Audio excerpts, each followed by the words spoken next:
Bote mingi bandeko balandi TV pe balandi bilili tozali awa na esika oyo ebengami place Tahrir, place ya révolution oyo bino nyonso boyebi na histoire ezali place oyo révolution ya Égypte ebandaki pe na makambo oyo ememi ba changement ebele na kati ya Égypte ebongo lelo todeside kokutana na esika oyo po tomeka kolobela moke na oyo etali bongo Congo na mokona lelo tokoyamba bongo mopaya monene auti bongo na mboka France azali un de grands piliers ya combat, c'est-à-dire tango tokoloba combat tomoni bien ba combattant oyo bazali na France na Europe bango ba ko reconnaître mbo ya bango donc tosangani lelo mpona kolobela ba point ebele kasi na kati ya ba point wana pe tokoleka na suka nango na koprésenter bino oyo ezali Lost in Egypt 1, c'est-à-dire que ezali œuvre moko ba communauté nigérienne basali awa mesu apport ya production ya ndeko moko congolais awa, c'est-à-dire tokosola yango na lai mpenza na kati ya émission na biso yango wana mpona koumela te tokoyamba bongo ndeko na biso auti na mboka France ndeko Edi Kapunju, les combattants les plus célèbres na yebi te nabenga o nani tokutani na place Tahrir, symbole de la révolution oye sukola kosa révolution awa na remercier d'abord le na kati émission ya mama na mboka kero babengo l'arabe Masri na remercier sur communauté congolaise oyo na koti ya kati ya Masri pe na kopesa ingeta bakombate nyonso na Afrique du Sud, na Londres, na Paris, na Bruxelles po te koma tokobundela komba mpona mboka ezali mpona kolobela mboka na biso mpe nazali su na esengo mpona kose retrouve na bino na kati na émission oyo liboso ya place Tahrir place oyo ezali symbole ya résistance ya baégyptien ntango bamonaki bakomai na suka mpasi ekomi na mokonzi ezali na sika na kati na mboka oyo abebisi mboka tout consort baégyptien bataki conscience ya kotema babi te non ça suffit non mpe na place oyo tozomona oyo na place ya Tahrir baégyptien mingi bakufi plus de 1000 morts bakufi na Égypte bakongolais bozolandaki plus de 1000 morts bakufi awa mpona kosikola mboka na bango bamoni sacrifice oyo baningi bazala yango biso bakongolais tozala yango te sacrifice oyo ngai nalobaka ete bandibu alingi mboka na ye balingi mboka bango koleka bango moko na biso bakongolais tolingi Congo koleka biso moko moni siko différence eza biso na bango etala bango na place oyo ya Tahrir oyo bakufi mpona mboka na bango mpo bakende oyo balobala mbinga bakende kosikola mboka na bango yango naza mona kati là c'est retrouvé une fois de plus na place oyo ya Tahrir là c'est retrouvé une fois de plus na kati ya mboka o Masri po te naza mpe mopaya na kati ya mboka te Masri c'est un peu chez moi ngai na kokozonga Kinshasa na lobi te mais de temps en temps nayaka na mboko parce que mboko nasali mpona Congo mboko nafandi mingi yango na de temps en temps nayaka na Masri mpe particulièrement lelo azali na kati ya place Tahrir international.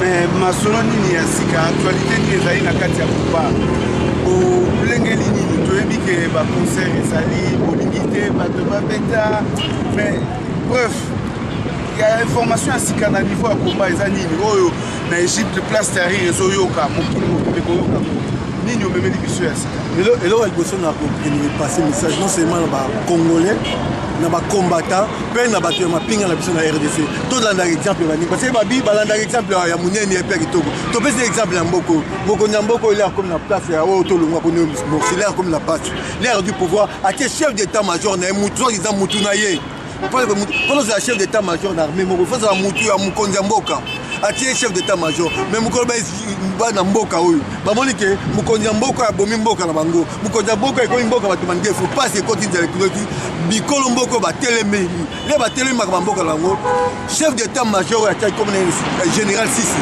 atwaki décision alobi ete mpona peuple na ye abwakisi ke parce que général mokonzi oyo atiaki ngai atali intérêt supérieur ya nation abeti mesa mpe abalusi makambo mais acombien puisque réseau bagénéraux na biso bokosala na RDC te mpona bolingo na mboka généraux o te nazosala boye parce que Kabila atie ngai tala kaka famille nangani te Sisi atalaki ke famille na ye te atalaki te atali intérêt ya mboka na ye ozokomona parce que même na mboka oyo même étranger bazali so na place te ozomona mais l'air du pouvoir balongoli mutu batia mandefu bachange makambo na mboka c'est un message très fort mpona bagénéraux na biso oyo bazala na mboka bagénéraux bazala chef d'état major balobi bakokanga bango soki basali balobi te omoni na likambo nyonso eza likambo ya décision soki oyokani ozomona so eloko bandaka bato moko mibale so bodi décision boza capable ya kochanger makambo ozomona parce que bozosala yango te mpo moto ya pouvoir bozosala yango babengaka pour l'intérêt supérieur de la nation et ça très important ya nazolancer message lisusu na bandeko na biso ya force armée congolaise mpe na bandeko nyonso bazali na kati ya combat ke tozala lisanga totala intérêt ya congo totala intérêt baparate ta lelo mboka na biso de congo bakongoli naye na mboka to bakongoli libanda mpasi libanda et pourtant ozala mboka kitoko mboka oki congolais akoko profite nango mais lelo congolais azoprofite nango congolais azovivre na malheur na comme na vita ale mosusu aza na mai na miso nazomona bandeko na mosusu c'est vrai bato bazomuka kobundala mais eza na kati ya pasi et pourtant totiki mboka moko ezali mboka ezali na richesse moko oyo mokili moko meza nango te mais congolais azosouffrir na mboka na ye congolais azosouffrir na libanda yango biso bacombattant todoa conscience ete ke eza na biso devoir sacré ya kose battre mpo na mboka mpo na kosikola mboka na biso quel que soit le prix à payer mais bokomi lisusu na komba kopekisa bato basepela babi lindanda musique esangisaka bato ememaka gete mais bino likambo nini bolingi lisusu bato bapeta musique te omoni mpona nini biso tobanda kokamba biso parce que tomonaki musique ezali opium epa ya congolais congolais likolo ya misiki congolais abosani ete mboka ne ezali akoko libere congolais aza suna ta wana te mpona mboka congolais adui confiance nyonso oyo agia na mboka na ye atie na mai parce que misiki ekoma distraction ozomondre moye elandela makambo te pouvoir en place mpe aprofite na kati na misiki wana mpo te endormir congolais biso todia production akozobi non bamisie bazwa bajibe bawera so bazwa na poto mpo na sala non seulement propagande ya kabila mpe lelo bakomaka na poto ta biloko bayela biso babele na poto bazoluka mikanda bana biso nyonso basi kuna bakoma bazeli bamusicien wana rdc kobebisa bana bakongole bakoma miyibi vol d'étalage parce que jiba obeta wera so na obeta il faut kende oyiba mpo na teka to mpo na kende concert mais basala na mosala mais mosala ezali mais wana ezali oyo ezali kofingisa mboka na biso eza mpe endormi congolais mpe ezotinda mondele akanisa mingi donc tozwaki décision bindo c'était tant que musique ekangami na France ekangami na Europe mpe ekokangama ngai nazwaki occasion okutana na producteur wana soki à l'interview parce que alukaki biso ngai navandi pendant 3 heures du temps aza haïtien pendant 3 heures du temps na place Clichy nayebisi ye boye tala ndeko oza haïtien tala bakambo ezokala na mboka na yo ngai nakobundela mboka mosusu te mpasi ya mboka mosusu te mpo sango pourtant bandela epa na ngai moko bandana nakobundela makambo ya mboka na yo tala biso bakongolais tala eza boye donc tofaire comprendre oyo c'est inutile mboka na yo kobebisa pamba to mboka nyonso mais quand ça la comme ça humanitaire mpo na Haïti biso oye tokosoutenir bino soki ifa tosoutenir mais mpo na bakongolais eloko nyonso mais na kati ya discours na 3 heures du temps na se rendre compte ke eza mbongo na ye te parce que ozali mbongo na yo okobimisa yo parce que atuni lere ozopesa jibe mbongo est-ce que réfléchisaki oyebi eteki bakongoli balinga concert te oyebi eteki concert na mboka eza interdit alobi na ngai ete ayebi mais ye bino mpe bo interdit yango légalement gouvernement français a autorisé concert bongo bino bo interdit na cadre nini omoni communauté congolaise congolais omoni eza illégal je suis conscient eloko tosala eza illégal mais répercussion ya biloko wana même bato mboko biso tovandi base rendre compte que répercussion ya biloko wana ezali positif oma soki lelo omoni congolais na Europe akomi kokelema na bato nyonso oyo bato nyonso babwaka na musique ya na komona omona biloko bango bato nyonso babwaka musique bayemaka wana na France basala komba leponi baprendre confiance d'abord ya otanga bakongo baprendre conscience que non il est encore tota musique totia pembeni tokubundela mboka soki tosikoli mboka na biso lobi musique boye toli musique bajibe wera tosoki toyoka yango te toyoka yango mais bango mpe bafa comprendre que l'air congolais aboyi eloko wana pour l'intérêt supérieur ya nation aza oblige mpe bango na niveau na bango po tobekami confiance tobi na bango pour un temps botika pour l'intérêt supérieur à la nation tolobi na bino NON lelo oyo bino otia libaya ndenge producteur atia libaya yango mpe azorépété bacombattant nyonso ya Londres bacombattant nyonso ya France le 21 wana qu'il pleuve qu'il neige parce que ce concert on ebeti kombe ekufi tomata tokita te parce que ezali défi pouvoir en place atie mpona kodéfie biso ke ce concert wana ebeti en tout cas concert wana ekufi donc le 21 wana nazokobenga nazolancer appel na bacombattant nyonso ya France tozala lisanga moko tata moko mama moko la place ya révolution en plein centre ya Tahrir même place ya Tahrir na biso mokolenga ekozala na Zénith parce que John a ici bien le week il y a un chef en gang un chef en gang na défense tout consort ah il y a bato makasi tout consort biso ba congolais biso ça ba bien ba basi ba le yenge mais mukolo wana ka ba répondre ya mukolo wana au moins ba congolais ba ba ya ba ambiance ba musique au moins ba ngote au moins mukolo ba congolais ba ko na congolais ba ki non ah 1000 il y a 500 voitures. Mais mon Coloana, Congolais, il y a 3000 concerts. Je donne ma main à couper. Ce qui est dans 30 personnes, les concerts. Ce qui est dans le Kanaki, c'est l'opération de ménage devant faire. Ce qui est dans le concert, il y a papa ou Malawi à santé. Pour la Congo, on est prêt. Il y a nous pour la Congo. Mais j'ai bien défié, Bino. Problème est que pour la Tsaïke, il fallait un méca quitter. Il fallait un méca quitter. 20 personnes à 4 concerts, 54 fourgonnets Tambila. Mais tu l'as dit pour intérêt. Confrontation à Zala. Devant confrontation, 1000 ans de bloqué, concert au Zala. Il y a le concert, on va faire comprendre producteur comment c'est passé. La faire voir par l'exemple, à se comprendre que 1000 euros, à ça droit, il y a un concert, il y a un concert. Mais bisous, bisous, ça a droit pour manifester. Nous collons pour manifester. Congolais, nous sommes dans la session Congolais, nous sommes au Bassin, la carte de France, puis en Europe. Oh, il y a lié intérêt qui prend Mboka, oh, il y a Congo. Ndeko, koya mal ba faire. So ni mboka na yo, quand ça bande ko baza kufa. Quand ça passe ni mboka nous on réfléchir 2 fois. Avant il y a un concert, on a pas oublié un concert. Réfléchir 2 fois sur ça congolais. Pour la bolinga mboka na. Mais bino bolingi Congo mingi koleka bango to ndenge. Si pempi na lobby azo ko beta concert humanitaire pour na ko soutenir bande ko na biso ya est. Mais bino siko na combat bolingité JB Piana, c'est JB les rations du profil qui sont les gens qui travaillent pour les abatoyo baza ko dépendre plus du pouvoir congolais que na bango moko nous sommes là alors to lobaki batwana nyonso mbo na poto bakobeta la musique yo kasi batu mingi batse na biso ko na beta la musique te batu mingi pa na biso ko na beta la musique hein viens nous soutenir là popularité on va mettre la bleu attention na bango c'est mais pourquoi tu se déranger à bango mais oyo il y a ba musicien bien la tangi ça la place de personne non migrate na kati ya Europe en Afrique d'ici ba ko beta ka concert parce que c'est le prix à payer oyo bango ya trahison ba c'est pour la Congo ba ouais rason wana hein parce que combien du mot à pouvoir pour lancer la campagne il y a muto zo bomisa bande ko na bino ba yembele bandelo pas ni fallait imaginer aza congolais te pour les petits faire à imaginer bana miti ba balobi baza ba boti bala lanzala te te musique ba mettre na la lanzala te ça jiba la lanzala bon bazo de pas kabila ba ko faire fani onye pas ni faire vandani pas la mine petit muso ça ngi nani comme nani fali ba vandani parce que balé qui va dire conscience ba non pour l'intérieur c'est prêt à mboka biso biso do bendani mais bino ba ya ba ya zéro au niveau de la conscience wana tani maka mboka loba ba combattre bazar en France joana to mesela okanga en France to kangata soki combien de congolais mukolo wana mais concert wana so ba ko do mettre 30 40 50 personnes mais concert wana de gozala wana en tout cas quel que soit le prix mais concert wana de chala congolais ça dit conscience congolais ça se mobiliser ba congolais ça prendre biso bazo ta ti ba congolais bazo ta Londres bazo ta États-Unis Canada pour la concert wana 20 wana tu pleuves qu'il n'y aura pas concert quel que soit le prix na bandi ekwei na matoi ya bato bakufa matoi te kasi ndeko na biso na bamusicien nyonso oyo balingi bongo koya kobeta na Europe bazela ntango kimia ekokota na mboka lokola touti na baconcertation tokoti na sujet mosusu me tokolobela touti na baconcertation c'est-à-dire que mwa kimia ebandi kokota ndenge tolandi na bamakomi na bilili.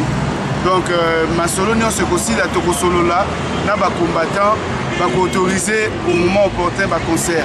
Bongo toleki na étape mibale concertation M23 moi liloba eza te na nkombo ya komba ngele on parce que naza moko ya baoyo nazwaki babengaki po toswaki na concertation na RDC. C'est que j'ai mis ma vie sur internet, les gens ont raconté n'importe quoi sur moi. Mais naza moto yo, naza moto répondre. Parce qu'il y a des combats ni ninga la bonne. Vous comprenez?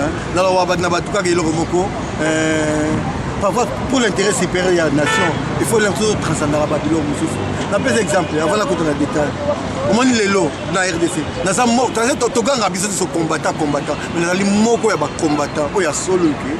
Là, il y a gauche, pas qu'il y a aussi un avion, pas qu'il y a des points à Congo, et dit qu'après, nous, on a Internet, ça a raté. Maintenant, ça combattait Internet. Nous, on est arrivé à la conclusion, les lots, c'est Sabino. Congolais, ça, c'est avec franchisme. Les lots, les combattants, ils vont les lots. Tout ça, c'est armée à gauche, comme ceux qui sont libérés pour la RDC. Ceux qui sont généraux, ceux qui sont makaya, ceux qui sont ceux qui sont les lots pour la RDC, bande tout ça la moto. Pourquoi tu as monté? Parce que ça sécurité, tout ça organisé. Mais les lots, quand tu as la cohésion bisoté. Pourquoi tu as la cohésion bisoté? Parce que l'intérêt, on va dans le biso. Tu as sacrifié un côté pour la biso. C'est bon, c'est bien, tout ça va révolter populaire. Parce que sur le plan stratégique, l'unique solution est qu'il y a une l'eau, soit révolte populaire, soit de bruit des armes. Mais quand on va révolte populaire, il y a Congo qui doit faire un salaté. Si il y a un chose, au moins il y a l'Égypte, la tarif pour la Doyawa, avec attends, ça 3 jours. 3 jours plus loin, il y a relais de Sali. Mais si le Congolais, la Congo, a vivre dans le jour au jour. Donc, le pouvoir en place congolais a imposé à Congolais. Souffrance manquée, Congolais vivre le jour au jour. Parce que ceux qui sont là, le premier jour, nous n'a pas besoin de nos problèmes, maman, Congolais, nous avons tel point que va affaiblir Congolais. Donc, les lots, pour la révolte populaire, comme on dit. Mais ils n'ont pas souvent. Ça peut arriver aussi. Congolais, c'est un mouton, c'est imprévisible. À tout moment, tout peut arriver. Mais, les hommes ont boulot. Le bruit des armes, les lots, la RDT, tous les pays qui nous entourent sont à la solde du régime capé. L'Union sans exception, le 9 pays encerclé RDC. Moi, quand tu as la Moselle de Tiba, Congo Brazzaville, les autres s'assurent à avoir appelé ça sur mon Congo. Bien que ça s'assurent à combien il y a Kabila à 100%. Donc, les combattants, ceux qui ont fait le Congo Brazzaville, balayer de ça. Donc, les lots, dans la ligne limitée. C'est vrai, on a eu les invitations. Mais tu as dit, ouais, c'est bon, c'est bien. Donc, moi, je suis israélien. Les lots, Israël, l'air a libéré Mbokanaye, contre la Palestine. À Saline, Balobina Bangoke, avant tout ce qu'on a bien marché la Kati, Bobimissa, prisonnier politique, Bobimissa, tout le monde en Afrique du Sud. Avant, Mandela en prison. Mais ici, Mandela, dans les clercs sur lesquels le président s'est mis la place, tout le temps, solo là, Abina en prison, Abina en planté. Avant, sur un abino, il faut libérer autant de prisonniers politiques.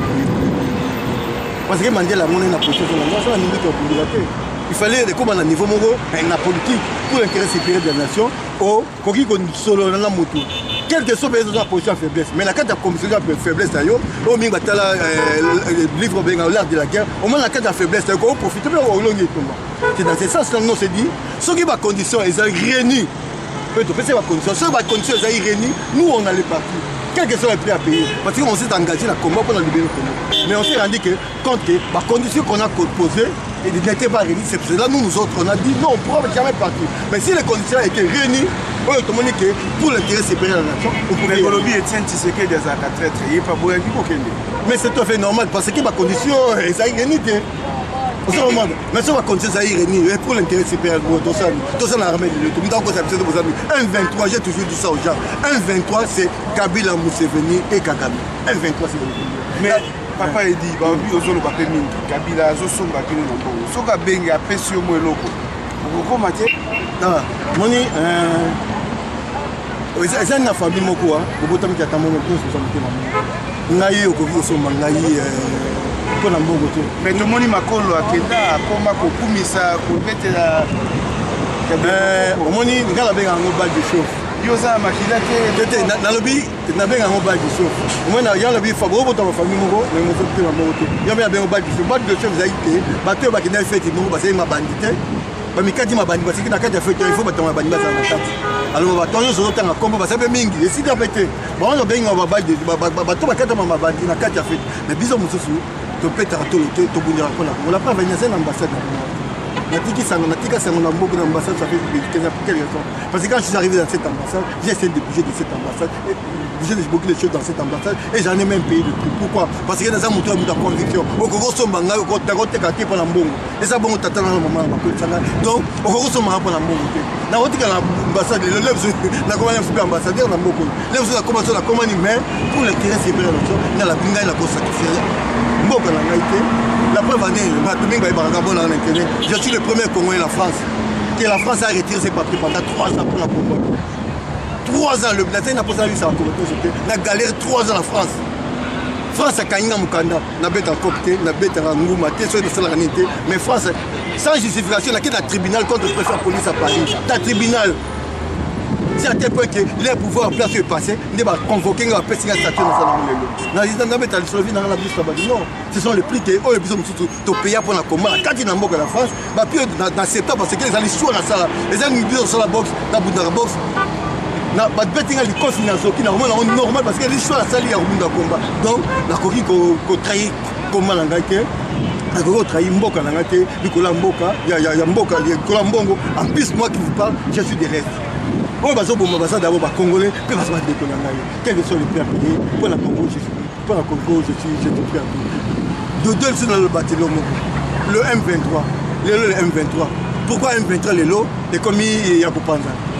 Parce que dans son diriger M23 Kabila Kagame na Museveni, parce qu'il rend compte que pression va autour de Mikolo, il y a Londres, il y a États-Unis à tel point qu'il n'avait pas le choix. Là-bas, l'exemple combien de morts malades il y a M23. Tout n'a Roger Lumba Laurier, ça bloque, il y a M23, ça bloque. Va se retirer à qui? M23 Bundi, tu es pour dire que parce qu'il y a instruction à Mikojina Bango Kagame Museveni Kabila, bon se retirer. Pourquoi là-bas M23 Kabila, d'une part, Azali sapeur-pompier, de l'autre part, Azali pyromane. Parce que, tel exemple, Tango Fort. Après, vous allez que Tango Fort a été armé, M23 dans la rébellion. Pour la Tango Fort, parce que Tango Fort a une instruction dans l'Union sur le pays Kabila. Parce que nous avons une instruction sur l'exécuter chez Béa et pas à Kabila. Donc, à quoi vous sacrifiez ma toile? Mais Balobi n'a profité d'un dengue lobby de la corruption, tout avant tabac armé.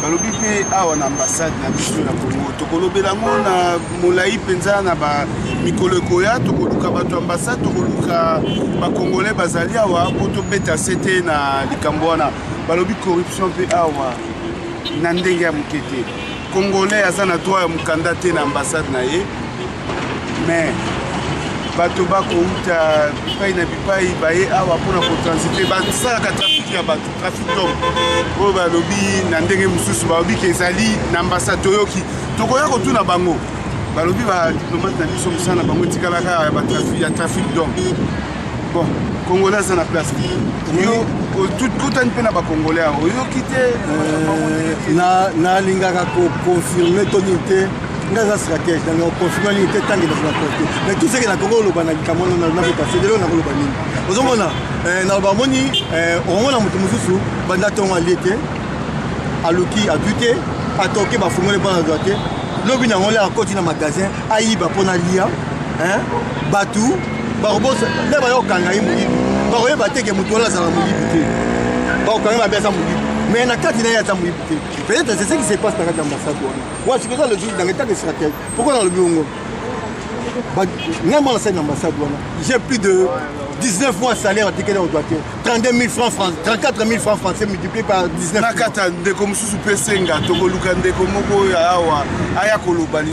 En tout cas, vous allez belender l'ambassade à Futakate, Toboni. Donc, pour te dire qu'il n'y a pas de mauvais trucs, il y a que de mauvais chefs. Donc, pour te dire que les gens mauvais foi peut être ambassadeurs au sein de moi les gens peut être la vie na mutu comment ba diplomate dans la mboka au ya Congo pour futa bango bazo suffire et pousser bango batika basala o ba ko sala te lelo ngala ko condamner ba direct ba te so basala réellement bakamba parce que les alliés gouvernement congolais ils ont fait souffrir bango parce que ça va foutre bango ni au côté de l'ambassade na bino kuta ba kite ba bureau ba diplomate déjà ba plastique. Pas plastique, il y a $10 à $5 là, ça. pour l'ambassade du monde. Mais ça peut mauvaise foi. Bazoya na bana na bango ko boka ngunda kuna. Komba mona kate. Mais non, basa d'abord ma congolais. Moi ce qui il faut mettre une chose qui sont commencement. Ce qui boga au boya bika ko boya ba musicien ba sepel sabato. Bongo ba ndeko mususu pe ba travailler pe na kati. Bazoya kuna na côté komba ezali. Komona rabana ce qui moi na wana to ko wana a changer quand. Ah voilà c'est autre chose. Mais ce qui a dit quelqu'un la kaona ndiko mususu. Parce que le exemple tout le monde est Jekoko. Un des bras droits à Kabila, maman, ça demande la carte à sécu. Dans la radio, on a Kabila, place Mogo. Mais ce moment, j'ai Coco. À tout qui côté, on a eu pendant la photo, ça a changé quand. Donc, comment ça libre? Comment et ça, on a battu dans mon tuyau, ça a pris conscience que. Il faut na bundi lambo kana masiko. Il faut na changer ma cam. Quelle que soit ma baisse là qui tourne na combat. Comment ça bon? Parce que tu as vu bango tourner té. N'est doit informer na kadi. N'est doit informer ma camionne à Kouni. Mais là on a besoin de foutre oui doit pour plus la l'ambassade non. Na répéter bi ambassadeur na bien moi ça d'ailleurs. Personnellement na ébiété, mais ça qui est vrai na ébiqué. À ça diplomate en là ça diplomate à carrière. Il on a lancé un message fort d'ambassadeur il y a RDC na Égypte que Amekana Kotala Kaya ba communauté congolaise na Tamboko. On a l'ambassade de ce que papier trop cher au Congolais que ça peut être capable de faire un moment. C'est ça mon belé. Ah mais quand même que la solution on a dit que c'est pas si ba diplomate dans fou qu'on peut mais répercussions ex dans le peuple congolais au Égypte pas on va souffrir parce que les Congolais en beaucoup doivent souffrir. Parce que c'est comme juste pour la carte considère $30 ceux qui $20 c'est beaucoup pour les Congolais. Quand même ba mécanan quand même pour ça là effort ya ko ne ka ko sunga ba bande komingi ya Congo ba ça na mboko na 4 niveau. Donc il on a souffert lisolo eza molai esili te soki tobandi kobeta lisolo ya kati ekotaka ti na bokutu kasi mpona lelo liloba nini ozali nango na ndenge okuti communauté babi kopesa na Égypte te bosalaki suivi makasi te eza problème ya conscience soki nga nde nakokomisa komona Égypte te bino bakongolais ya mboka oyo il faut de la conscience. Parce que nous avons congolais, donc pas dans l'ambassade, ceux qui ont mais non, l'air ont la droit d'ailleurs que fini ambassadeur, l'air ont droit d'ailleurs le ici, ils ont fini tout manqué respecté, ils ont droit d'ailleurs. Congolais sont boss, aboss on a droit d'ailleurs, même si Congolais comme la Congolais là on a remarqué dans beaucoup, beaucoup sont la droit la bidon. Si on dit que le c'est normal, que ambassade de l'État ambassade à Congo, Moutako avec sa Congolais contre l'ambassade doit être tant qu'à ça Congolais. N'engaza Congolais, Moutako changer jamais que le Congolais là comme ça so ngai mo na limite. Donc ambassade de l'État congolais et ça Congo. Donc l'herbe monique au CP de l'autre aucune ambassade revendiquer droit là-dedans. Dans limite ambassadeur on a mon humble avis. À ça peut être ambassadeur mais mon arto ba Dieu ba bambé na Congo. À ça quand même diplôme de carrière. Donc à ça maman ou à ça peut la monter quand même en seul effort à pour la solution pour la Congo. Parce que un personnage tout ça anormal. D'après exemple, la monique diplomate mort na mboka oyo. Asali na mboka qui la foot de mboka qui azana tata na bana connaît à Lemongo azana moi si azana bana soit disant il faut pas donc c'est mboka mais ça fait presque une année et demie bati qui est sans séjour na mboka oyo il y a moi si na bana donc comment c'est l'autre mais madame l'ambassadeur de RDC il faut quand même un micro c'est wana ozomona asa tata na bana comment ça diplomate soit beau foot à bongo sorti na famille ça mais bilo bo duye botiki ya sans séjour un diplomate s'il vous plaît. Un diplomate congolais à carrière dans Mokoyo, botiki père de famille sans papier. Est-ce que ça n'a pas? 2000 ans de la contrôler après c'est passeport diplomatique sans séjour pour le bani. Et ça on est en mode. Si vous êtes en mode, vous avez été. Vous payez séjour en attendant si la migration est la famille mais pour que vous congolais monter. Ça c'est la mauvaise chose. Vous devez faire quelque chose. Donc là on a fait message directement à l'ambassadeur il y a RDC dans Kadamro parce que nabi que à sa carrière un diplomate de carrière a quand même que ça effort mingi quand on a pour na monsieur le monde. Moi yebimaka mpona moto nyonso toyoki bongo ndeko Dika Punzu tosepeli mingi vraiment na boyei na yo na mboka Masri Égypte na centre ya Tahrir. En tout cas tolobaki na ebandeli émission tozali na Lost in Egypt 1 donc première version ya CD oyo ebimaki awa ezali bongo produit na ndeko Apôtre Patrick. Donc aprodisaki bandeko Nigeria basala ya Nigeria basala ki film na bango awa donc ekolobama na mikolo ekoya tokoluka bongo na mikolo ekoya tozo annoncer tokokutana na ndeko oyo papa edi atangi awa ndeko Alain Bongo tokoluka mama ambassadeur tokoluka bandeko congolais baya kobetela biso lisolo ya kati bongo na pesi bino nyonso botondi papa edi liloba suka nazali kopesa bakombata nyonso ya Afrique du Sud ya Londres ya Paris ya Belgique ya France ya bipai esika nyonso betasi nyonso ingeta mabino tozalaka makasi totya badivergence pamba tokende kobunda mpona mboka na biso tozobunda mpo toluka mbongo te tozobunda mpona tokende sikola mboka na biso totikala oyo nga nabengaka yango babizoba ya koleka internet ya kotonga oyo kuna kolabo kuna nini boye parce que wana eza kodiscrédite kombo na biso ntango tozali mpe structuré te organise te ngai bada biso na série eza te alors toluka na niveau nyonso ya komba tozali tozala structuré tozala organise na wana nde tokoma mpona kokende sikola mboka na biso mpe mpona kosukoisa na kosenga une fois de plus na bandeko nyonso que le 21 décembre qu'il pleuve qu'il neige concert wana à Paris ekozala te ndeko nyonso congolais yaka mama bana mokona bino nyonso boyo na kati boya totelemela wana mpe nasukisi kopesa mbote na bacombattant oyo nyonso baza na ngai na kati na komba na mboka France ingeta tokomi mbala nsima. Au revoir et à la prochaine. Merci mingi papa Edi bandeko nyonso ya lisolo ya kati tozalaki bongo na grand combattant awa bandeko ya Egypte ya Masri bandeko ya Mundala bandeko Bingazo ba pasteur Patrick boya kolobela biso bandeko Ponce bato nyonso mikolo yali mpona bino na place Tahrir tokolobela. Merci mbote na bino. Ingeta bye.